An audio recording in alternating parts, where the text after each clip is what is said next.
Hello students, आज हम लोग क्लास 12th की एक्सरसाइज 3.1 का क्वेश्चन नंबर 4 स्टडी करेंगे। तो चलिए स्टूडेंट्स, सबसे पहले हम लोग इसकी स्टेटमेंट को पढ़ते हैं। Construct a 2x2 matrix A is equals to IJ whose elements are given by. देखिए स्टूडेंट्स, सबसे पहले आप लोग क्वेश्चन को सिर्फ यहाँ तक पढ़िए। कंस्ट्रक्ट अ 2x2 मैट्रिक्स, इसके अंदर वो हमें क्या कह रहा है? इसके अंदर वो हमें कह रहा है स्टूडेंट्स कि हमें एक 2x2 के ऑर्डर की मैट्रिक्स को बनाना है। 2x2 के ऑर्डर की मैट्रिक्स को कंस्ट्रक्ट करना है। अब आप लोग सोच रहे होंगे स्टूडेंट्स, ये 2x2 के ऑर्डर की मैट्रिक्स को बनाने का क्या मतलब है। देखिए स्टूडेंट्स, मैंने आप लोगों को बेसिक वीडियो के अंदर या पहले भी आपने क्वेश्चन किया होगा तो उसके अंदर आपको ये फॉर्मूला मिला होगा, order of matrix. Order of matrix जो होती है हमारे पास, उसका हमारे पास फॉर्मूला होता है m×n।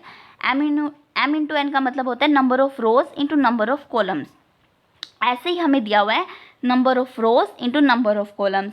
अब क्या मतलब हुआ? अब आप लोग सोच रहे होंगे फिर वही ये 2x2 मैट्रिक्स का क्या मतलब है। इसका मतलब ये है स्टूडेंट्स, देखिए हमें एक मैट्रिक्स बनानी है। अब आप लोगों को इतना तो पता चल गया कि मैट्रिक्स ऐसे बनती है, यानी कि स्टूडेंट्स हमें एक मैट्रिक्स बनानी है जिसके अंदर क्या हो, नंबर ऑफ रोज। ये हमें पता है ना कि 2 किसको डिनोट कर रहा है, नंबर ऑफ रोज को। नंबर ऑफ रोज कितनी हो, 2। और अब आप लोगों को पता है कि हॉरिजॉन्टल लाइंस जो होती है हमारी, वो क्या होती है, रो होती हैं। तो यानी कि स्टूडेंट्स हमें एक मैट्रिक्स बनानी है जिसके अंदर 2 रो हों, यानी कि R1 और R2। ठीक है स्टूडेंट्स, और आगे क्या लिखा हुआ है, इंटू 2। और ये किसको डिनोट करता है, नंबर ऑफ कॉलम्स को। और आप लोगों को पता है एक मैट्रिक्स के अंदर जो वर्टिकल लाइन होती है वो किसको डिनोट करती हैं, कॉलम को। और यानी कि इस मैट्रिक्स के अंदर हमारे पास क्या होंगे, 2 कॉलम होंगे। 2 कॉलम होंगे। अब आप लोगों को ये बात समझ में आ गई स्टूडेंट्स कि हमारे पास एक मैट्रिक्स है जिसके अंदर 2 रो हैं और 2 क्या है, कॉलम हैं। अब देखिए स्टूडेंट्स, यहाँ पे क्या लिखा था, 2x2। तो ये इसका ऑर्डर था, हम इसके ऑर्डर को यहाँ पे लिखते हैं हमेशा।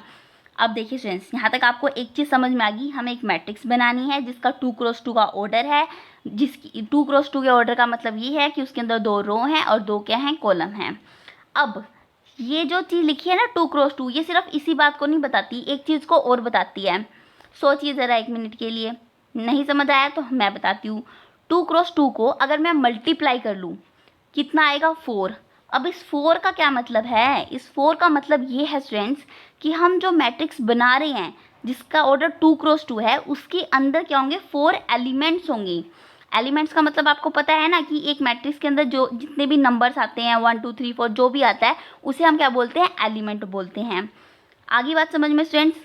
देखिए स्टूडेंट्स, अब तक हमें क्या पता चल गया, एक मैट्रिक्स बनानी है जो 2x2 के ऑर्डर की है, जिसका मतलब 2 रो हैं, 2 कॉलम है और उसके अंदर 4 एलिमेंट्स हैं। चलिए अब हम लोग क्वेश्चन को आगे बढ़ते हैं। A is equals to IJ, ये क्या होता है स्टूडेंट्स, ये हर एक मैट्रिक्स को डिनोट करने का तरीका होता है। यानी कि स्टूडेंट्स मेरे पास कोई भी मैट्रिक्स है, किसी भी ऑर्डर के, कितने भी एलिमेंट है, उसको मैं ऐसे लिख सकती हूँ, A is equal to AIJ या AIJ उसके बाद इज इक्वल टू करके वो मैट्रिक्स लिख सकती हूँ। अगर ये बात अभी आपको कंफ्यूज कर रही है तो उसको अभी के लिए छोड़ दो। आगे देखिए, whose elements are given by, उसके बाद वो बोल रहा है कि हमें जिसके एलिमेंट, यानी कि स्टूडेंट जो हमें ये मैट्रिक्स बनानी है उसके एलिमेंट हमें पता चल गया कि 4 हैं, लेकिन वो 4 एलिमेंट कौन से हैं, 1 2 3 5 6 क्या हैं एलिमेंट, वो हमें कैसे पता चलेगा, वो हमें इस वाले फॉर्मूला से पता चलेगा। अब एक बार सारे को रिवाइज मतलब कि अब सारे को मैं आप लोगों को एक बार जोड़ के बता देती हूँ स्टूडेंट्स कि हमें एक मैट्रिक्स बनानी है 2x2 के ऑर्डर की। 2x2 के ऑर्डर का मतलब 2 रो हैं, 2 कॉलम है। और हमें ये भी पता चल गया जो हमने बेसिक वीडियो में पढ़ा था उससे कि इसके अंदर कितने होंगे, 4 एलिमेंट होंगे। अब बस हमें इस फॉर्मूला से, इसकी मदद से ये पता करना है कि वो 4 एलिमेंट कौन से होंगे। बस स्टूडेंट्स यही बात बची। अब हम लोग इस क्वेश्चन के रियल सॉल्यूशन पे चलते हैं। ये तो सिर्फ इसका बेसिक पार्ट था स्टूडेंट्स, ये तो वो चीज़ थी जो आपको समझ में मतलब पता होनी चाहिए थी। अब इसका सॉल्यूशन कहाँ से स्टार्ट होता है, देखिए स्टूडेंट्स, मैंने आप लोगों को पहले बताया हुआ है बेसिक वीडियो में, अब दोबारा बता रही हूँ कि जो एक हमारे पास मैट्रिक्स होती है उसके जो जर्नल एलिमेंट होते हैं उसको भी लिखने का एक तरीका होता है। अब देखिए स्टूडेंट्स, हमें पता है एक मैट्रिक्स है जिसके अंदर 4 एलिमेंट हैं, हमें मैट्रिक्स बनानी है और उसके एलिमेंट हमें इससे मिलेंगे, लेकिन उससे पहले हमें उन जो हमने ये 4 एलिमेंट हमें पता चला है उन्हें हम एक जर्नल वे में लिखेंगे। जर्नल वे में कैसे लिखते हैं, देखिए स्टूडेंट्स, अभी हमें इस मैट्रिक्स के लिए उसके लिए हमें ये पता होना चाहिए कि उसके अंदर कितनी रो और कितने कॉलम हैं। हमें पता है इसके अंदर कितनी है, 2 रो हैं, R1 R2। दो क्या है इसके अंदर कॉलम है, C1 C2। तो अब आप मुझे एक बात बताइए कि यहाँ पे जो एलिमेंट होगा उसका मतलब वो क्या है, फर्स्ट रो में है ना, तो मैं इसके नीचे यहाँ लिखती हूँ 1, और ये कौन सी कॉलम में है, 1 ही कॉलम में है। तो इस तरह जो ये यहाँ पे जो एलिमेंट मुझे मिलेगा ना, उसे जनरल वे में लिखने का ये तरीका हो गया A11। आई बात समझ में आप लोगों को स्टूडेंट्स? ऐसे ही मैं यहाँ पे एक एलिमेंट लिखूँगी, उसको लिखने का जनरल तरीका क्या होगा, मेरे पास 1, रो में किस में है, ये 1 में है, कॉलम कौन से में है, 2 में है। तो यहाँ पे जो एलिमेंट होगा उसको जनरल वे में लिखने का तरीका क्या होगा, ए नीचे ये पैर में लिखा है, यानी कि सफिक्स में लिखा है, ये A12 इस तरह से। यहाँ पे आ गया A11, यहाँ ये वाला जो एलिमेंट होगा वो क्या लिखा जाएगा, A12 इन जनरल वे। अभी एक्चुअल में क्या है वो हम फॉर्मूला से निकालेंगे जो हमें क्वेश्चन में दिया हुआ है। और यहाँ पे इसके लिए क्या होगा, और एक बात याद रखिएगा स्टूडेंट्स कि यहाँ पे जैसे कि हम ये लिखते हैं तो इसमें जो पहली वाली चीज़ आती है वो हमेशा रो आती है। तो यहाँ पे हमें पता चल गया कि पहले क्या है, रो आई, रो 1 1 थी, रो 1, और यहाँ पे पहले क्या आई, रो है ये। अब यहाँ पे देखिए रो क्या आएगा, सबसे पहले रो आएगी, रो कौन सी में है, ये वाला एलिमेंट कौन सी रो में पड़ा है, सेकंड रो में पड़ा है ना, तो यहाँ पे 2 आएगा, और कॉलम कौन सी में पड़ा है, 1 में पड़ा है। तो यानी कि इस वाले एलिमेंट का जनरल फॉर्मूला क्या हो गया, A21। ये हमेशा के लिए यही होगा, कोई भी क्वेश्चन होगा ये ऐसे ही लिखी जाएगी। और इसके लिए क्या होगा, A22। अब तो आपको समझ में आ गया होगा, रो 2 और कॉलम 2। अगर इसमें यहाँ पे कॉलम 3 भी होता, सपोज करके चले, तो यहाँ पे क्या आता आपके पास, A13, ऐसे ही करके यहाँ पे A2 मतलब A23 आ जाता है जैसे कि। अब देखिए स्टूडेंट्स, आई होप आप लोगों को यहाँ तक ये बात समझ में आई होगी। आप लोगों को ये समझ में अगर आ गया कि इसके जनरल एलिमेंट्स कैसे लिखे गए। देखिए स्टूडेंट्स, ये हमने क्या लिखे हैं, जनरल एलिमेंट लिखे हैं। मैं इसको आपको एक बार दोबारा रिपीट करके बता रही हूँ कि यहाँ पे जो एलिमेंट लिखेंगे सबको हम डिनोट करेंगे ए से ही। ए को किया है, यहाँ पे हमने क्या किया है, जो पहले हमने रो को लिखा है, फिर इसमें कॉलम को लिखा है, जिस रो में पड़ा है उसका नंबर लिखा है, और जिस कॉलम में लिखा है उसका नंबर लिखा है। पहले हम लोग रो का लिखेंगे, फिर बाद में हम लोग कॉलम का लिखेंगे। अब आप लोग सोच होंगे कि 1 1 लिख दिया हमने, ये 1 1 1 2 2 1 2 2 लिखने का क्या फ़ायदा हुआ। इसका फ़ायदा ये है स्टूडेंट्स कि हम इसको, इन वैल्यूज़ को, इनका यूज़ करके इनको हम लोग इस फॉर्मूले के अंदर पुट करेंगे तो हमें इन एलिमेंट की एक्चुअल वैल्यू मिल जाएगी। जैसे कि स्टूडेंट्स, अब देखिए स्टूडेंट्स, हमें क्या करना है, इन जनरल जो हमारे पास जनरल एलिमेंट हमने लिखे हैं, हमें इनकी वैल्यू को कैलकुलेट करना है। हम एक एक करके सबकी वैल्यू को कैलकुलेट करेंगे। जैसे कि मैंने लिखा पहले ये A11, मुझे निकालना है कि इस A11 की एक्चुअल वैल्यू क्या है। ये तो मेरे पास जनरल था, जैसे कि मैं रेक्टेंगल लिख देती हूँ, लेंथ इंटू ब्रेथ फॉर्मूला लिख देती हूँ, लेकिन उसके लिए हमारे पास लेंथ क्या है वो हमें पता करनी पड़ती है ना। वैसे ही इसके लिए ये एलिमेंट है क्या, वो कैसे पता चलेगा। देखिए स्टूडेंट्स, उसके लिए पहले आपको एक चीज़ और पता होनी चाहिए कि मेरे पास जो ये एलिमेंट है ना, इसके अंदर जो मैंने ये लिखा, ये पहली रो है, ये फिर ये कॉलम है, इसको हम क्या करते हैं, ये आई जे के पर्सपेक्टिव से समझते हैं। ये देखो, ये मैंने जनरल वे में लिखा था AIJ, ये मैंने ऐसे लिख दिया। तो इससे आपको क्या पता चल रहा है, इससे आपको ये पता भी चल रहा है कि जो ये पहला वाला नंबर है ना, ये आपको किसकी वैल्यू दे रहा है, आई की। यहाँ पे क्या था, 1 था तो 1, और दूसरे वाला नंबर किसकी वैल्यू दे रहा है, जे की, जो कि क्या है 1। अब आप लोग इसमें यहाँ से मत कंफ्यूज होना कि मैम ने भी यहाँ बोला था कि ये रो बता रहा है, ये कॉलम, ये दोनों ही चीज़ें बता रहा है। यहाँ पे ये फर्स्ट रो को और ये कॉलम 1 को भी बता रहा है, और यहाँ पे ये आई और जे की वैल्यू को भी बता रहा है। अब आपको आई और जे की वैल्यू मिल गई ना। अगर मैं इस आई जे की वैल्यू को अपने इस क्वेश्चन के इस वाले फॉर्मूला में पुट कर दूँ जो हमें उन्होंने बना के दिया था, तो मेरे पास फर्स्ट एलिमेंट नहीं निकल के आ जाएगा, ऑफ कोर्स आ जाएगा। देखिए क्या था मेरे पास, आई प्लस जे का होल स्क्वायर बाय 2। अब देखिए मैं इसके अंदर वैल्यू पुट कर देती हूँ, आई की वैल्यू भी 1 है, जे की वैल्यू भी 1 है। 1 + 1 का स्क्वायर बाय 2, 1 + 1 कितना होता है 2, 2 का स्क्वायर कितना होता है 4, 4/2 क्या आ गया 2। तो यानी कि A11 की वैल्यू क्या आ गई आपके पास 2। आगे बात समझ में स्टूडेंट्स। देखिए यहाँ पे मैं लिख रही हूँ कि मेरे पास एक मैट्रिक्स बनी जिसका जो ये फर्स्ट एलिमेंट था वो कितना है 2 है। यहाँ तक आप लोगों को बात समझ में आ गई स्टूडेंट्स। अब देखिए मुझे ये वाला एलिमेंट मिल गया, अब मैं ये वाला एलिमेंट निकालूंगी A12। ऐसे ही आप ये वाला एलिमेंट निकाल लीजिए।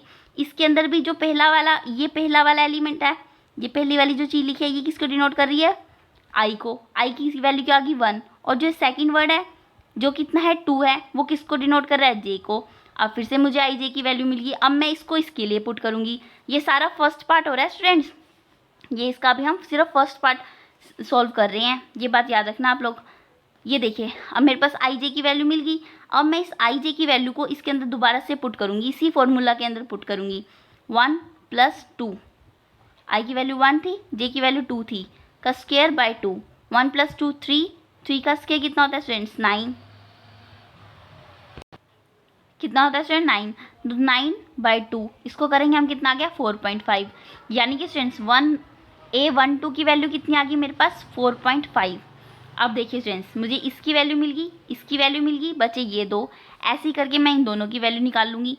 जैसे कि मैंने निकाली A21 की, A21 की क्या वैल्यू आएगी आपके पास स्टूडेंट, देखिए यहाँ पे भी आई की वैल्यू कितनी है 2, यहाँ पे आई की वैल्यू क्या होगी अब 2 होगी स्टूडेंट्स, याद रखिएगा, और जे की क्या वैल्यू होगी 1 होगी।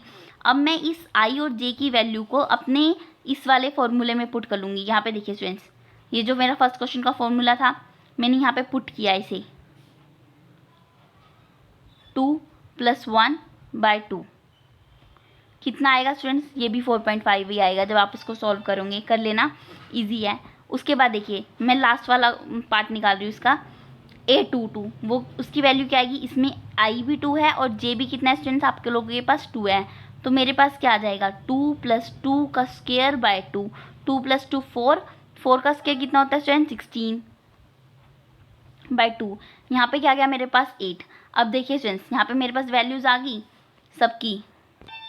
अब देखिए यहाँ पे स्टूडेंट्स मेरे पास ये वाले 4 एलिमेंट्स थे, A11, जब मैंने A11 की वैल्यू कैलकुलेट करी तो कितनी आई 2, यहाँ पे ये मैंने एलिमेंट मैट्रिक्स में लिखा था, और यहाँ पे A12 की जब मैंने यहाँ पे देखिए स्टूडेंट्स ये मेरे पास A12 था, इसकी मैंने वैल्यू कैलकुलेट करी, कितनी आई 4.5, मैं यहाँ पे लिख दे रही हूँ 4.5। ऐसे ही मैंने A21 की करी तो वो भी मेरे पास 4.5 आई, और A22 की वैल्यू मेरे पास कितनी आई है यहाँ पे 8।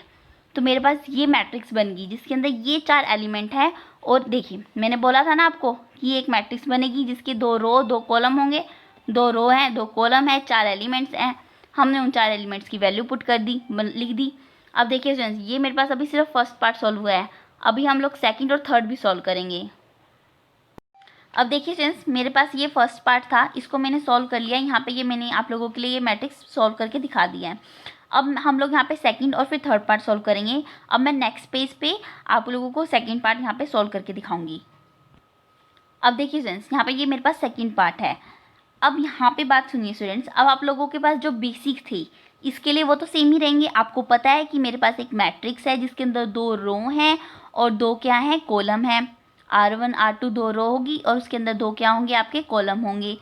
अब इसके अंदर और क्या चीज़ पता है आपको, एक आप लोगों को ये भी पता है कि इसके जनरल एलिमेंट्स क्या होंगे जो मैंने आपको पीछे समझाए थे, A11 A12 A21 A22, यहाँ तक आप लोगों का सब कुछ सेम चलेगा। यहाँ तक यानी कि आपको लिखने की कोई ज़रूरत नहीं है, बस सॉल्यूशन लिखेंगे दोबारा से ये जनरल मैट्रिक्स करके लिख दीजिएगा। अब हमें बस इन जो ये हमारे पास ये हमने जनरल वे में एलिमेंट्स लिखे हैं इनकी वैल्यू निकालनी है। चलिए दोबारा से निकालते हैं जैसे हमने पहले वाले पार्ट में निकाली थी। A11 की वैल्यू निकालेंगे सबसे पहले। इसमें देखिए आई की वैल्यू क्या होती है हमारे पास 1 होगी। पहले वाले की मैंने बताया था आपको क्या होता है आई, और पीछे वाला क्या होता है जे। तो जे की वैल्यू भी यहाँ पे क्या है 1 है, वैसे तो दोनों ही सेम है इसमें तो बस हम आई जे की वैल्यू को क्या करेंगे इसके अंदर पुट कर देंगे। जब मैं इसके अंदर पुट करूँगी क्या है 1/1, 1/1 क्या आ गया 1, यानी कि A11 की वैल्यू क्या आ गई 1 आ गई आपके पास। अब देखिए A12 की वैल्यू को कैलकुलेट करते हैं इस वाले एलिमेंट की। इसके लिए आई आपके पास 1 हो गया और जे क्या हो गया आपके पास 2 हो गया। तो बस अब इन दोनों वैल्यूज़ को आप कहाँ पुट करेंगे, यहाँ पे 1 और जे की वैल्यू क्या थी 2, तो यानी कि ये क्या गया 1/2। अब देखिए नेक्स्ट नीचे देखिए स्टूडेंट्स ये वाला एलिमेंट लेते हैं A21, आई की वैल्यू क्या होगी, अब देखिए स्टूडेंट यहाँ पे 2 होगी, मैं डायरेक्ट पुट कर रही हूँ, यहाँ पे क्या आएगा 2 और नीचे क्या है जे की जगह क्या आएगा 1, तो इसलिए A21 की वैल्यू क्या आ गई आपके पास 2। ऐसे ही जब आप A22 की वैल्यू करेंगे तो क्या आएगी आपके पास स्टूडेंट्स 1। ईजी है, आप सोल्व कर लेना, ये तो चीज़ ईजी ही है। अब देखिए स्टूडेंट्स यहाँ पे मैं दोबारा से आप लोगों को मैट्रिक्स में लिख के दिखा देती हूँ। यहाँ पे क्या था A11 था ना स्टूडेंट्स, तो यहाँ पे बस आप देख के A11 को देख के यहाँ पे वैल्यू पुट कर दीजिए 1। A12 था, A12 की वैल्यू कितनी आई आपके पास 1/2, A21 था, A21 की वैल्यू क्या आई आपके पास 2 और A22 की वैल्यू कितनी आई 1। अब देखिए स्टूडेंट यहाँ पे आप लोगों के पास सेकंड पार्ट के लिए भी मैट्रिक्स निकल के आ गई, सॉल्व होगी। अब बस बचा क्या, थर्ड पार्ट। अब हम लोग थर्ड पार्ट को भी सॉल्व कर लेते हैं। थर्ड पार्ट क्या था आपके पास स्टूडेंट्स यहाँ पे मैंने आप लोगों की थर्ड पार्ट की स्टेटमेंट को लिख दिया है। ये देखिए थर्ड पार्ट आ गया आप लोगों के पास। अब इसमें भी बेसिक्स तो सेम ही रहेंगे। यहाँ पे देखिए इसके जनरल एलिमेंट्स भी यही होंगे और पीछे के सारे बेसिक्स भी यही रहेंगे। बस आपको इनके लिए वैल्यू निकालनी है दोबारा से, जैसे आप लोगों ने सेकंड पार्ट में करी। तो देखिए स्टार्ट करते हैं। पहले A11 के लिए निकालेंगे, A11 के लिए निकालेंगे। यहाँ पे देखिए स्टूडेंट्स वही आई की वैल्यू कितनी है 1, जे की वैल्यू कितनी है 1, जे की वैल्यू कितनी है 1। अब देखिए स्टूडेंट्स मुझे इस आई जे की वैल्यू को किसके अंदर पुट करना है, इसके अंदर करना है। तो करिए, आई की वैल्यू कितनी होगी 1, यहाँ पे पर क्या है 2, 2 के साथ इंटू में आएगा 1, फिर सारे का क्या है आपके पास स्क्वायर डिवाइडेड में 2। तो ये क्या आ गया, इसको जब आप सोल्व करोगे तो क्या आएगा 1 इंटू 2 का स्क्वायर बाय 2, यानी कि स्टूडेंट 3 स्क्वायर बाय 2। 3 स्क्वायर हमने पहले पढ़ा था 9/2, यानी कि 9/2 आ गई इसकी वैल्यू। इसको आप 9/2 भी रख सकते हैं, 4/4.5 भी लिख सकते हैं, एक ही बात होती है स्टूडेंट्स, इतना तो आपको पता ही होगा। अब देखिए यहाँ पे स्टूडेंट्स क्या लिखा हुआ है, अगला जो एलिमेंट था A12, हम इसे निकालते हैं A12। अब देखिए इसमें आई की वैल्यू क्या है 1, जे की वैल्यू कितनी है 2। अब इसे आप लोग फिर से यहाँ पे पुट कर दीजिए। आई की वैल्यू क्या होगी 1 आपके पास, जे की वैल्यू क्या है 2 है, तो 2 इंटू 2, इस सारे का फिर स्क्वायर होएगा स्टूडेंट्स।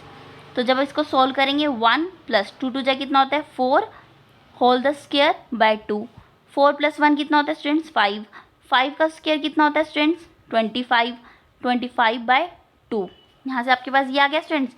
अब कौन सा एलिमेंट बचा, A21 बचा स्टूडेंट्स, A21 एलिमेंट बचा।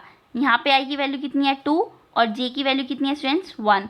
अब आप इसे यहाँ पे पुट करिए, आई की वैल्यू कितनी है स्टूडेंट यहाँ पे 2 प्लस 2 इंटू, देखिए स्टूडेंट यहाँ पे क्या था J1, 2 इंटू जे की वैल्यू 1, और फिर ये सारे का स्क्वायर बाय में 2। जब आप इसे सॉल्व करेंगे student 2 into 2 whole square by 2, 2 2 जा 4, 4 का स्क्वायर कितना होता है स्टूडेंट 16, 16/2। मैंने इसको थोड़ा शॉर्ट में कर दिया स्टूडेंट क्योंकि वीडियो बहुत लंबी बन रही थी, इसीलिए आप लोग थोड़ा एडजस्ट कर लीजिएगा। ये सिंपल सॉल्यूशन है, आप लोग खुद भी कर सकते हैं। नेक्स्ट एलिमेंट क्या होता है हमारे पास A22, यहाँ पे आई की वैल्यू भी 2 है और जे की वैल्यू भी 2 है।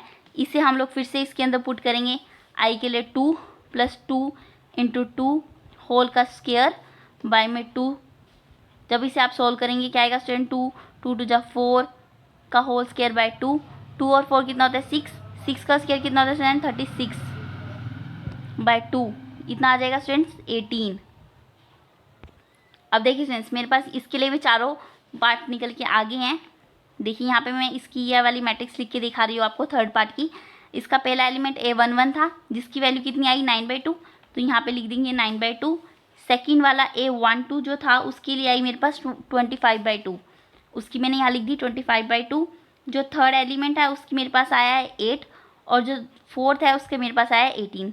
देखिए स्टूडेंट्स यहाँ पे मेरे पास थर्ड पार्ट की भी जो मैट्रिक्स है वो निकल के आ गई है। स्टूडेंट्स मैंने बेसिक्स को अच्छे से समझाया है लेकिन सॉल्यूशन को थोड़ा जल्दी किया है, आप लोग थोड़ा उसको एडजस्ट कर लेना क्योंकि वीडियो बहुत लंबी बन रही थी। आई होप आपको क्वेश्चन समझ में आया होगा। Thank you for watching my video and subscribe if you like the video.